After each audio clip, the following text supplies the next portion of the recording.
যেটা বলছিলাম যে জেনারেল এক্সামিনেশনের প্রত্যেকটা পয়েন্ট তার শুরুই তো হয় আসলে অ্যানিমিয়া দিয়ে। তো অ্যানিমিয়ার ক্লিনিক্যাল এক্সামিনেশন তো একটা পার্ট, সেটা হয়ে যাবে আস্তে আস্তে। কোনো এক সময় আমরা রোগী অবশ্যই দেখবো, সে যেভাবে হোক। আর থিওরিটিক্যাল একটা পার্ট আছে, মানে অ্যানিমিয়া যখন আমি এক্সামিন করতে যাচ্ছি বা করে ফেলেছি তার সাথে সাথে কিন্তু একটা থিওরি চলে আসে। সেই থিওরিটা হলো এই অ্যানিমিয়ার আদ্য প্রান্ত, মানে অ্যানিমিয়া শুরু থেকে শেষ করে একদম শেষ পর্যন্ত, শুরু থেকে শেষ পর্যন্ত অ্যানিমিয়া কি, কেন হয়, অ্যানিমিয়ার ব্যাকগ্রাউন্ড, অ্যানিমিয়ার ইনভেস্টিগেশন, অ্যানিমিয়ার ট্রিটমেন্ট ইত্যাদি ইত্যাদি। মানে অ্যানিমিয়া পড়ে আহ, শেষ করা বড় কঠিন। আমরা চেষ্টা করব নেক্সট 1.5 ঘন্টার মতো আমি নেব, এই সময়ের মধ্যে মোটামুটি একটা সামারি করার। তোমরা জানো, তোর ফিজিওলজিতে পড়েছো আমরা অ্যানিমিয়া মানে কি, আরবিসির সংখ্যা কম অথবা আরবিসির সংখ্যা ঠিক আছে, আরবিসির ভিতরে হিমোগ্লোবিনের পরিমাণ কম। তার মানে স্বাভাবিকভাবে শুরু হয়ে গেল যে অ্যানিমিয়া।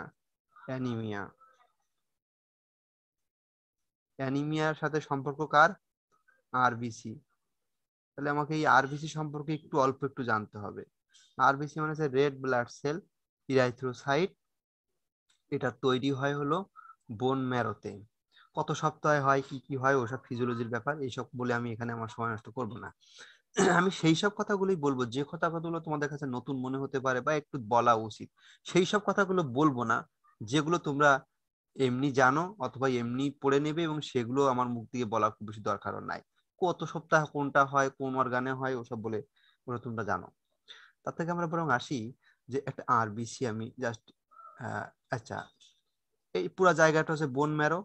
আচ্ছা, অর্ধেক করে আমি ভাগ করে ফেলি। উপরের পার্টটা, আমার এই স্কিনের উপরের পার্টটা হচ্ছে বোন ম্যারো, ধরে নিচ্ছি আর কি। আর নিচের পার্টটা হলো পেরিফেরাল ব্লাড, মানে circulation blood. Blood in circulation, blood in circulation, এটাকে বলা হয় peripheral circulation, peripheral blood circulation. Okay, কি বোঝাতে চাচ্ছি যে বোন ম্যারোতে একটা কি বলে প্রোজেনিটার সেল, প্রোজেনিটার সেল, যেটা মানে একটা গ্র্যান্ড মাদার, পিতা মাতা, মাতামহ পিতামহ এইসব আর কি।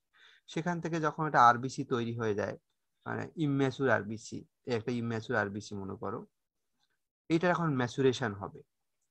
এই যে ম্যাচুরেশন হচ্ছে, ম্যাচুরেশন হয়ে বোন ম্যারোর থেকে যখন বেরোবে, বেরোনোর ঠিক আগেই এটা চেহারা মনে করো এরকম, এবং একটু করে বোন ম্যারো থেকে বের হয়ে আমার পেরিফেরাল সার্কুলেশনে চলে আসলো, এবং তার চেহারাটা ঠিক ওই আগে যেরকম ছিল ওই রকমই। এইটা আমার নর্মাল আরবিসি মনে করতেছি আমি। এখন এই একটা আরবিসির ম্যাচুরেশন হতে গেলে দুইটা জিনিস লাগে। আমরা এদিকে আসি, মূলত দুইটা ডিফেক্ট হবে আরবিসির এই ম্যাচুরেশনের ক্ষেত্রে। আমরা লেফট সাইডে আলোচনা করব। আচ্ছা, আরবিসির ভিতরে আমার কি থাকে? হিমোগ্লোবিন থাকে। তাহলে আরবিসির হিমোগ্লোবিনাইজেশনে যদি অসুবিধা হয়, তাহলে এটা আমার হেডলাইন হবে ডিফেক্টিভ হিমোগ্লোবিনাইজেশন। ডিফেক্টিভ হেমো, আমি সংক্ষেপে দিলাম হেমোগ্লোবিনাইজেশন। অর্থাৎ হিমোগ্লোবিনের ভিতরে, সরি, আরবিসির ভিতরে যে হিমোগ্লোবিন তৈরি হওয়ার কথা আস্তে আস্তে, আমরা তো ফিজিওলজিতে তোমরা পড়েছো যে আরবিসি যখন ম্যাচুরেশনে একটা বাই ওয়ান স্টেপ ক্রস করে সামনের দিকে আগায়, এইটার সেলের সাইজ আস্তে আস্তে ছোট হয়ে যায়, এবং তার ভিতরে হিমোগ্লোবিন আস্তে আস্তে প্রবেশ করার কথাটা ভুল, হিমোগ্লোবিনাইজেশন হয়, অর্থাৎ হিমোগ্লোবিন তৈরি হয়, এবং তৈরি হওয়াটা এই প্রথম ধাপ থেকে শুরু হয়।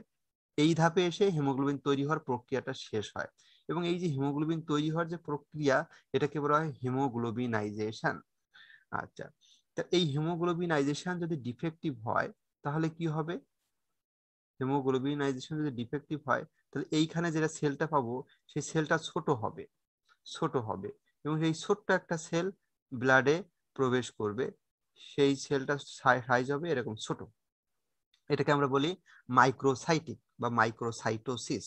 দাও না, মাইক্রোসাইটোসিস। আর এটা কি ছিল? এটা হলো নর্মাল ছিল।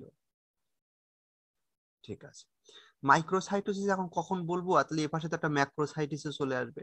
আচ্ছা, আমরা এই যে সেল নর্মাল, নর্মাল কখন বলবো এটা প্রশ্ন আসেই। তোমরা ফিজিওলজি হয়তো পড়েছো এমসিভি, মিন কর্পাসকুলার ভলিউম। কর্পাসকুল মানে একটা ছোট থলে, ছোট স্যাক, আরবিসি কে একটা স্যাক মনে করা হচ্ছে। মিন মানে অ্যাভারেজ, মিন কর্পাসকুলার মানে ওই কর্পাসকুল ওই বডিটার ভলিউম, মিন গড় ভলিউম। মিন কর্পাসকুলার ভলিউম হচ্ছে 76 থেকে 100 ফেমটোলিটার, এফএল বলে এটাকে, ফেমটোলিটার। এটা হচ্ছে নর্মাল। তাহলে মাইক্রোসাইটোসিস বলবো হলো, এগুলো তোমাদের জানতে হবে আসলে বাই দা বাই, আসলে তোমরা জেনে যাবে।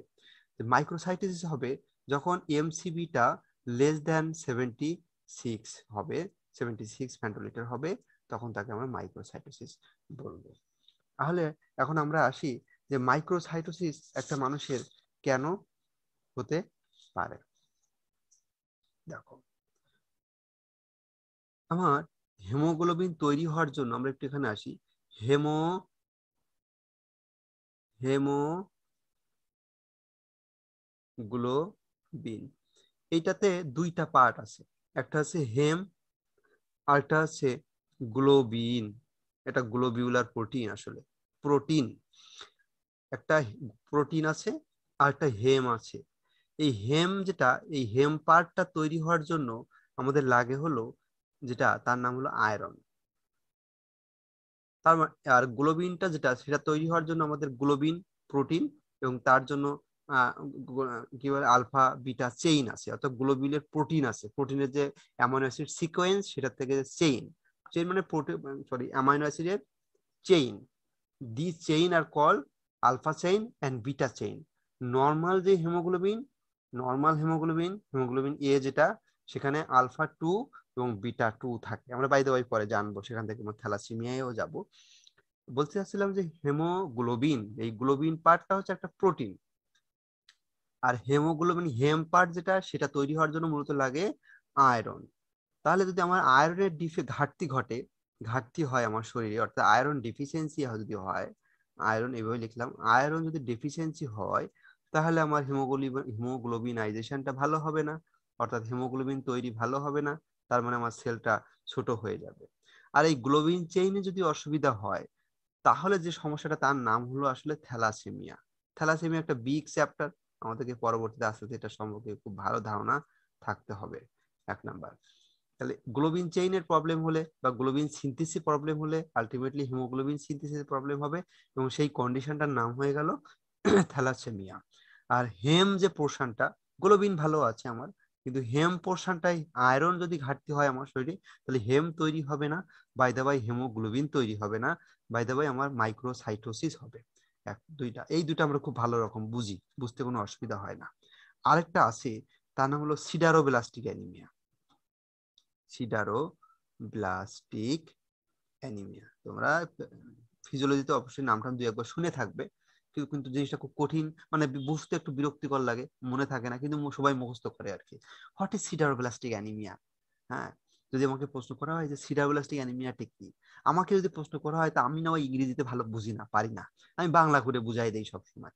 সিডারোব্লাস্টিক অ্যানিমিয়াটা হলো এই যে হেমোগ্লোবিন তৈরি হওয়ার জন্য যে দুইটা পার্ট, হেম এবং globin, in case of sideroblastic anemia, problem is with synthesis of hem part of the hemoglobin. অর্থাৎ এই হেম হেম পার্টে হেম সিনথেসিস হওয়ার জন্য প্রবলেম। একটু আগে তো আমরা বলেই ফেললাম যে হেম তৈরি হওয়ার জন্য যে সমস্যা, তার নাম হচ্ছে আয়রন, এবং সেই আয়রনটার সমস্যাটা কি, আমার শরীরে আয়রনের ঘাটতি। কি বলেছি? আয়রনের ঘাটতি। সিডারোব্লাস্টিক অ্যানিমিয়াতে সমস্যা with iron, problem with iron, but the problem is not the deficiency of iron, but the problem is the metabolism iron. That is the problem with the metabolic steps related to iron transportation inside the cell. এটাকে আমি বাংলা করি, আরবিসির ভিতরে, আরবিসির ভিতরে আয়রনটা ঢুকলো, ঢোকার পরে haemoglobin তৈরি হওয়ার জন্য, অর্থাৎ হেম তৈরি হওয়ার জন্য এই আয়রনকে তো এক জায়গা থেকে আরেক জায়গায় ট্রান্সপোর্টেড হতে হবে, কিছু সেলুলার মেটাবলিক পাথওয়ের মধ্য দিয়ে যেতে হবে। যদি কোনো প্রবলেম হয় এই আয়রনের ট্রান্সপোর্টেশন, অর্থাৎ আয়রনের ইন্ট্রাসেলুলার আয়রন মেটাবলিক পাথওয়ে যদি কোনো প্রবলেম হয় তাহলে যথেষ্ট পরিমাণ আয়রন থাকা সত্ত্বেও আয়রনের সঠিক ব্যবহার হবে না, এবং তার ফলে তোমার এই হেম তৈরি হবে না, এবং তা থেকে হিমোগ্লোবিনও তৈরি হবে না। এবং এই যে তৈরি না হওয়া এবং তারপর ফলে মাইক্রোসাইটিক মানে মাইক্রোসাইটোসিস অর্থাৎ ছোট ছোট আরবিসি তৈরি হওয়া, সমগ্র প্রক্রিয়াটার নাম হলো সিডারোব্লাস্টিক অ্যানিমিয়া। তাহলে আমি আবার একটু বলে নেই যে হেম তৈরি হওয়ার জন্য দুইটা প্রবলেম হতে পারে, হেম হেম পার্টে রিলেটেড, হেমের সাথে দুইটা রোগ হতে পারে। একটা হলো আয়রনের অ্যাবসুলেট ডেফিসিয়েন্সি, অ্যাবসুলেট কোনো কথা নাই, আয়রন ডেফিসিয়েন্সি, তার নাম হবে আয়রন ডেফিসিয়েন্সি অ্যানিমিয়া। আরেকটা হলো আয়রনের ডেফিসিয়েন্সি না, বরং আয়রনটা যথেষ্ট বেশি আছে কিন্তু আয়রনটাকে সঠিকভাবে আমি ব্যবহার করতে পারছি না, এবং সেই কারণে আমি হেম তৈরি করতে পারছি না, এবং সেই কারণে আমার হিমোগ্লোবিন তৈরি হচ্ছে না, এবং সেই কারণে আমার মাইক্রোসাইটিক আরবিসি গুলো হচ্ছে, এবং এইটার নাম হলো সিডারোব্লাস্টিক অ্যানিমিয়া। তাহলে হেম পার্টে আমরা দুইটা রোগ পেলাম, একটা হলো আয়রন ডেফিসিয়েন্সি অ্যানিমিয়া, আর একটা হলো সিডারোব্লাস্টিক অ্যানিমিয়া। আর গ্লোবিন পার্টে আমরা একটা রোগ পেলাম আপাতত, এটার নাম হলো থ্যালাসেমিয়া। এই থ্যালাসেমিয়া আবার আলফা থ্যালাসেমিয়া আছে, বিটা থ্যালাসেমিয়া আছে, মেজর আছে, মাইনর আছে, ট্রেইট আছে, অনেক কিছু আছে। গেল তো আমরা বাম পাশটা মোটামুটি ক্লিয়ার করে ফেললাম আপাতত, যেখানে আমরা একটা ছোট ছোট আরবিসি পেয়েছি, এই যে ছোট ছোট আরবিসি পেয়েছি, মাইক্রোসাইটিক হাইপোক্রোমিক অ্যানিমিয়া পেয়েছি, সরি। এবার আমরা ডান পাশে আসবো। আচ্ছা, আমরা বলছিলাম যে একটা নর্মাল আরবিসি তৈরি হওয়ার ক্ষেত্রে দুইটা প্রসেস খুব গুরুত্বপূর্ণ। একটা হচ্ছে হিমোগ্লোবিনাইজেশন, আরেকটা হচ্ছে যে কোনো সেল তৈরি হওয়ার জন্য একটা ডিএনএ তৈরি হতে হয়। তাহলে ডিএনএ ডিএনএ সিনথেসিস, এই ডিএনএ সিনথেসিস প্রক্রিয়াটা যদি কোনো কারণে ডিফেক্টিভ হয়, কি ডিফেক্টিভ হয় তোমরা এখনই আমি আস্তে আস্তে বলছি এই জন্য যে আমার লেকচার সবসময় আমি কম কথা বলি, আমার লেকচারে সময় একটু বেশি নেই, এবং এক কথা 14 বার বলি, কারণ আমার ওই 14 বার করেই পড়া অভ্যেস। তুমি এই এখনই এটা মুখস্থ করে ফেলো, এখনই বুঝে বুঝে না মাথায় ঢুকে ফেলো, এ পরবর্তীতে আর পড়ার দরকার নেই। Defective synthesis of DNA during erythropoiesis, RBC তৈরি করার সময় ডিএনএ সিনথেসিস গুলো ডিফেক্টিভ হচ্ছে, অর্থাৎ ডিএনএ তৈরি হচ্ছে না ঠিক মতো। তাহলে এখন আমরা আসতে পারি যে ডিএনএ তৈরি হওয়ার জন্য আসলে কি কি লাগে। ডিএনএ তৈরি, আচ্ছা, এই ধাপে হলে আমরা কি হবে আলটিমেট রেজাল্ট, এই ধাপে আমাদের যে নর্মাল এখানে যে আরবিসি ছিল সেই আরবিসিটা যখন এখানে আসবে তখন একটা বড় আরবিসি হবে, মানে নর্মালের থেকে বড় হবে, এবং এই বড় আরবিসিটা পেরিফেরাল ব্লাডে যাবে, এবং সেটা এত বড় হবে, মানে এখানে যাও যত বড় ছিল তত বড়ই হবে, এটা একটু বড় করে দেই। তাহলে এটা কি, এটা ম্যাক্রোসাইট, ম্যাক্রোসাইটোসিস। এখানে ম্যাক্রোসাইটিস বলতে এমসিবিটা হবে মোর দ্যান 100 ফেন্টোলিটার, ঠিক আছে। তাহলে এই আরবিসি ম্যাচুরেশন প্রক্রিয়ায় ডিএনএ সিনথেসিস হয়, এই ডিএনএ সিনথেসিসটা যদি ঠিক মতো না হয় তাহলে আরবিসি গুলো ম্যাচুরেশন হবে না, বড় বড় থাকবে, বড় বড় থাকবে। কিন্তু কথা হলো আরবিসি সেলগুলো বড় বড় হবে, সরি, সেলগুলো বড় বড় হবে, কিন্তু সেলের ভিতরে হিমোগ্লোবিনাইজেশন কিন্তু সঠিক হবে, খেয়াল রেখো। তাহলে আমি এখানে বলে রাখি, একটু আগেই বলে রাখি, এখানে ডান পাশে যেটা ডিএনএ সিনথেসিসের প্রবলেম, তার কারণে আরবিসি গুলো বড় বড় থাকছে, অর্থাৎ আরবিসি গুলো আস্তে আস্তে ছোট হয়, এই ছোট আর হচ্ছে না, বড় থেকে যাচ্ছে, এই জন্য ম্যাক্রোসাইটোসিস হচ্ছে। কিন্তু তার হেমোগ্লোবিনাইজেশনে কোনো প্রবলেম হচ্ছে না, তার মানে নর্মাল হেমোগ্লোবিনাইজেশন এই সংক্ষেপে লিখলাম, জায়গা বেশি নষ্ট করা যাবে না। নর্মাল হেমোগ্লোবিনাইজেশন তার মানে কি, সেলটা বড় কিন্তু এর ভিতরে আয়রন যথেষ্ট পরিমাণেই আছে। আর লেফট সাইডে যেটা ছিল সেখানে আমার হেমোগ্লোবিনাইজেশনের প্রবলেম, কিন্তু কিন্তু তার ডিএনএ সিনথেসিসের কোনো প্রবলেম ছিল না। এই জন্য আরবিসি গুলোর সাইজ আসলে নর্মালি ছিল। আমি একটু কথাটা একটু আরেকবার বলি, তোমরা বুঝো এখানে ছোট কেন হয়ে গেল। হেমোগ্লোবিন কম, কিন্তু আমার আরবিসি সাইজ তো যা এখানে যেমন নর্মাল, এরকম নর্মাল হওয়ার কথা ছিল, কিন্তু আরবিসির সাইজটা ছোট হয়ে গেল কেন? ছোট হয়ে গেল কারণটা হলো আমার ডিএনএ সিনথেসিস প্রক্রিয়া খুব ভালো আছে, তার মানে আমার নর্মাল এরকমই একটা আরবিসি এখানে হওয়ার কথা ছিল, এবং এরকম একটা হয়েও ছিল। কিন্তু যেহেতু যেহেতু হিমোগ্লোবিন সিনথেসিস ভালো হয়নি, এবং যেহেতু এই বড় একটা মানে নর্মাল একটা আরবিসির ভিতরে হিমোগ্লোবিন পরিমাণ খুবই কম, জাস্ট অল্প একটু, হিমোগ্লোবিন যথেষ্ট পরিমাণ মানে যথেষ্ট নর্মালি যতটুকু থাকার কথা তার থেকে কম। এখন মনে করো যে তুমি সংসারে মাত্র একজন লোক, বড় ঘর বানিয়ে লাভ কি? সে একটা কৌতুক আছে না, যে ছেলে সকালবেলা উঠে তার যে খাট মানে যেটাতে আমরা শুই, বেড, খাট করাত দিয়ে কাটতেছে। তো বাবা বলছে, বাবা তুমি খাট কেটে ফেলছো কেন?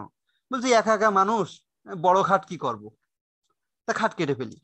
তার মানে ছেলে বোঝাতে চাচ্ছে বাবাকে যে বাবা আমি যথেষ্ট বড় হয়েছি, আমার বিয়ে দেওয়া দেওয়া উচিত, মানে আর একটা লোক থাকলে বরং খাটটা এত বড় খাটের উপযুক্ত ব্যবহার হয়, একা একা আছি, এই খাটে আর কি করব। ব্যাপারটা অনেকটা ওই রকমই, আমি বোঝানোর জন্য শুধু বললাম যে ছেলের ভিতরে হিমোগ্লোবিন ছোট্ট অল্প একটু, তা আমার এত বড় ঘর বানানোর কি দরকার? তো স্বাভাবিকভাবেই সেলগুলো একটু চুপসে যাবে। একটু বোঝানোর জন্য, যত জিনিসটা অত সহজ না, তাহলে সেলটা যেহেতু ভিতরে হিমোগ্লোবিন কম, সো সেল আর অত বেশি বড় দরকার নাই, সেল একটু ছোটই থাকুক।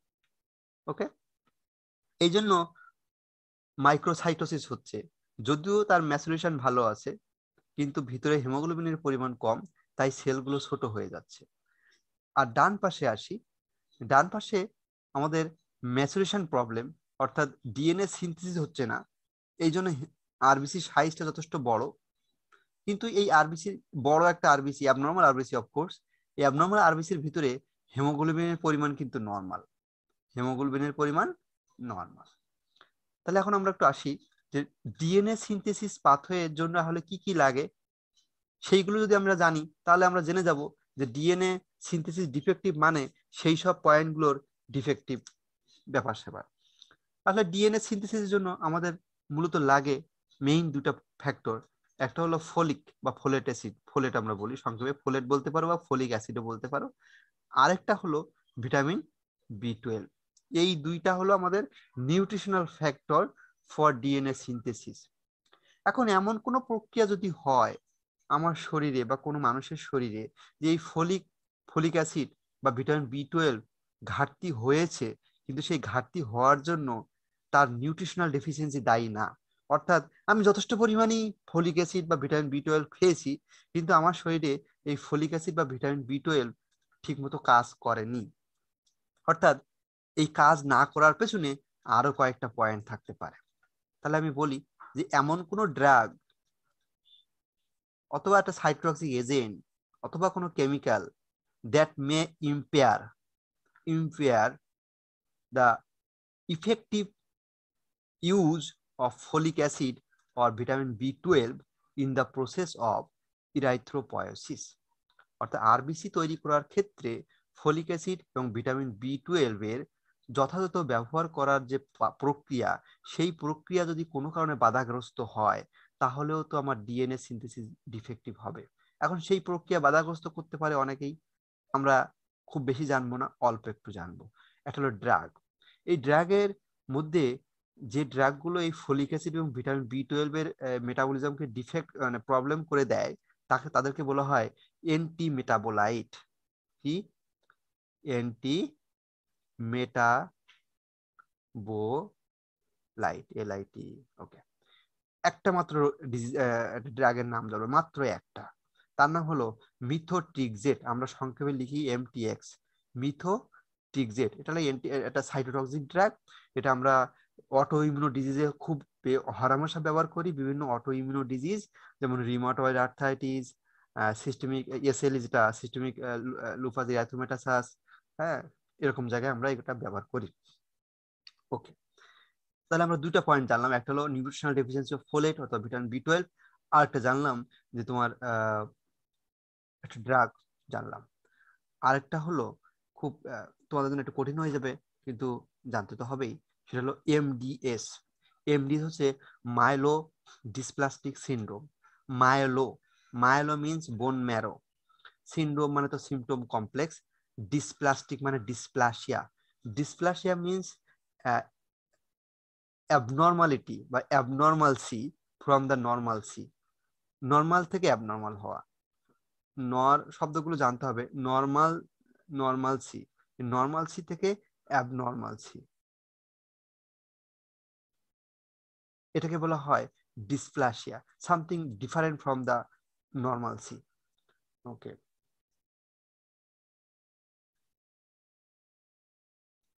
ওকে। মনে রাখতে হবে মাইলোডিসপ্লাস্টিক সিন্ড্রোমে আসলে এমন কিছু প্রক্রিয়া ঘটে, এমন কিছু জেনেটিক মিউটেশন ঘটে, জেনেটিক ভেরিয়েশন ঘটে, যেখানে ওই ডিএনএ সিনথেসিস হওয়ার জন্য যে জেনেটিক ম্যাটেরিয়ালস, সেই জেনেটিক ম্যাটেরিয়ালসটাই ডিফেক্টিভ। তোমাকে একটু ক্রিটিক্যালি চিন্তা করতে হবে।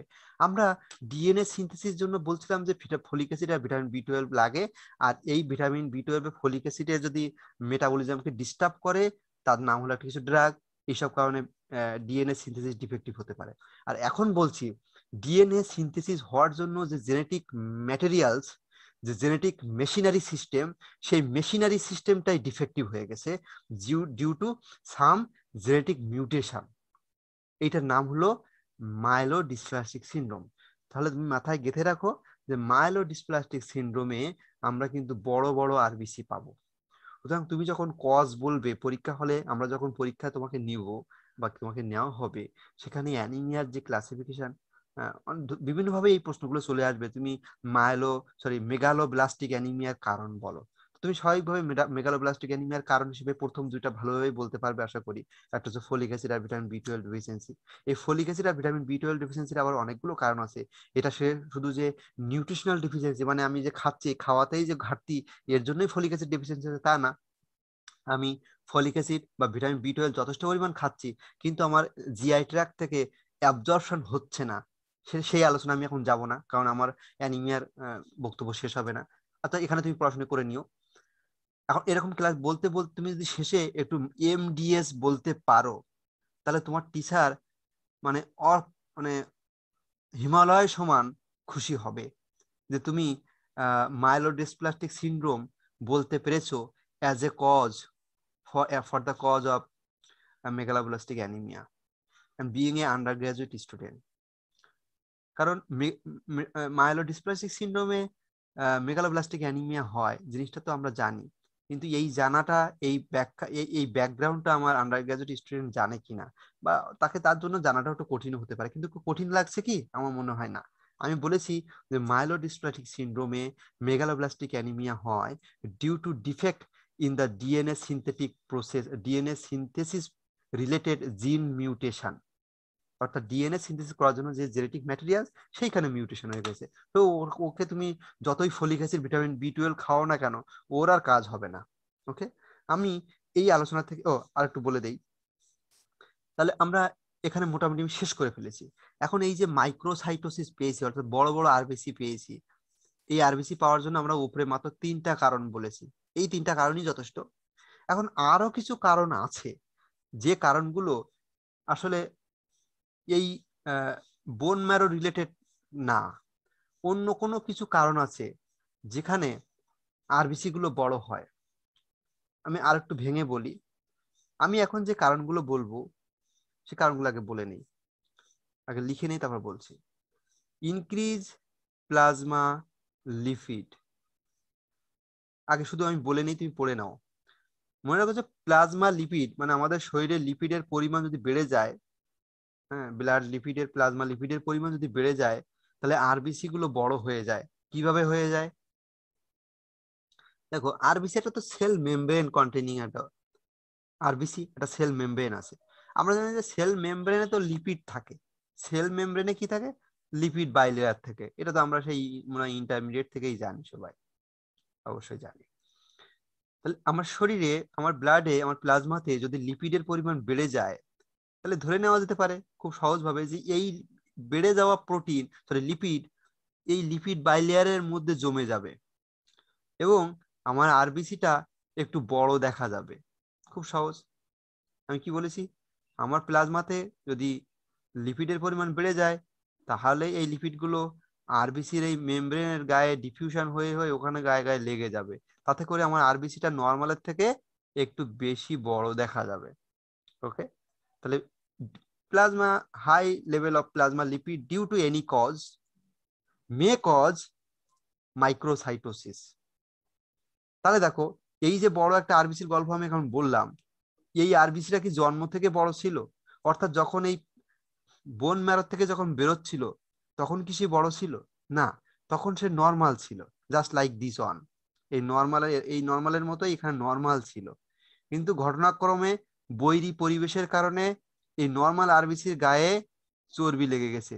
আমরা যখন মোটা সোটা হই, অনেকে হয়, ওর গায়ে যেমন হ্যাঁ চর্বি লেগে মোটা সোটা হয়, ওর আরবিসি গুলো এরকম খেয়ে দিয়ে চর্বি খেয়ে খেয়ে মোটা হয়। কিন্তু জন্ম থেকে কিন্তু ওই আরবিসিটা অত বড় ছিল না। ঠিক যেমন ওই ব্যক্তিটা জন্ম থেকে অত বড় ছিল না, অত মোটা সোটা ছিল না। ওই এখন এই বৈরী পরিবেশে বড় খুব বেশি খাওয়া দাওয়া করাটা একটা বৈরী পরিবেশ, আবার খেতে না পারাটাও একটা বৈরী পরিবেশ। যাই হোক, এই বেশি খাওয়ার যে বৈরী পরিবেশের কারণে আরবিসি গুলো লিপিড বেশি বেশি খেয়ে নিল এবং আরবিসি গুলো বড় হয়ে গেল। তাহলে হাই প্লাজমা লিপিডের কিছু কারণ এখন আমাদেরকে জানতে হবে। সব কারণে যে হয় ব্যাপারটা কিন্তু তা না, বিশেষ বিশেষ কারণ আছে। এবার সব কারণে যে কেন হয় না তা আমার জানা নেই, তোমরা যদি খুঁজে পাও আমাকে বলো। মানে প্লাজমা লিপিড তো অনেক কারণে বাড়ে, তো তাদের সব কারণগুলোতেই কি আমার আরবিসি বড় বড় হবে? না, হবে না। এখন যে কারণগুলোতে আরবিসি বড় বড় হবে না, কেন হবে না আমার জানা নেই। তাহলে একটা আসি, প্রথমে হচ্ছে হাইপোথাইরয়েডিজম। তোমরা হয়তো বা ফিজিওলজির জ্ঞাননে বা গাইডনে পড়ে থাকবে যে হাইপোথাইরয়েডিজমে হাইপার কোলেস্টেরোলিমিয়া হয়, অর্থাৎ কোলেস্টেরল বেশি হয়। তাহলে হাইপোথাইরয়েডিজম, হাইপোথাইরয়েডিজম। তারপর হলো অ্যালকোহলিক্স, ক্রনিক অ্যালকোহলিজম। আমি শুধু অ্যালকোহল লিখলাম। যারা অ্যালকোহল খায় বহুদিন ধরে, দীর্ঘদিন ধরে, লাইফ লং, তাদের ক্ষেত্রে এরকম ঘটনা ঘটে। আচ্ছা, আচ্ছা, এটা হলো প্রেগনেন্সিতে। প্রেগনেন্সি এটা হতে পারে। আর মোস্ট ইম্পর্টেন্ট হচ্ছে লিভার ডিজিজ। লিভার ডিজিজ টিজি বাড়ে, হাইপার টিজি বাড়ে, মানে ট্রাইগ্লিসারাইডটা বাড়ে। ওকে, তাহলে একটা গেল। প্লাজমা লিপিড যদি বেড়ে যায় তাহলে আমার আরবিসি গুলো বড় বড় দেখা যেতে পারে।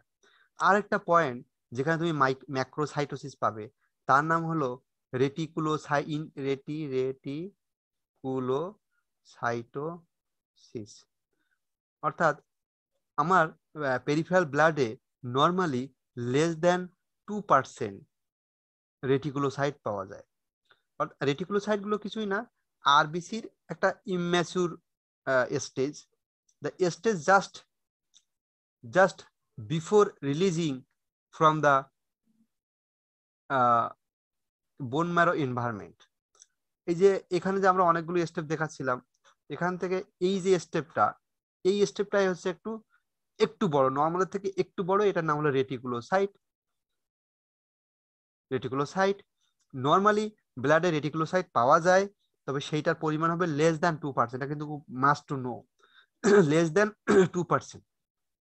এখন যদি কোনো কারণে, যেহেতু রেটিকুলোসাইট গুলো বড়, নর্মাল থেকে একটু বড়, কোনো কারণে যদি রেটিকুলোসাইটের পরিমাণ পেরিফেরাল ব্লাডে বেশি থাকে, মোর দ্যান 2% যদি বেশি থাকে, তাহলে তুমি যখন মাইক্রোস্কোপিতে দেখবে তখন দেখবে যে আরবিসি গুলো সব বড় বড়। অর্থাৎ বড় বড় আরবিসি হওয়ার আরেকটা কারণ আমরা পেয়ে গেলাম, তার নাম হলো increase reticulocyte count in the peripheral blood. তাহলে এখন ইনক্রিজ রেটিকুলোসাইট কাউন্টের কারণ আমাকে জানতে হবে। তার মাত্র দুইটা কারণ। একটা হচ্ছে ব্লিডিং, মানে acute haemorrhage, acute bleeding. Bleeding হয়ে যাচ্ছে, তোমার শরীর থেকে ব্লিডিং হয়ে যাচ্ছে। হ্যাঁ, এটা রোড ট্রাফিক অ্যাক্সিডেন্ট, অর্থাৎ হেভি ব্লিডিং কোনো একটা কারণে হচ্ছে।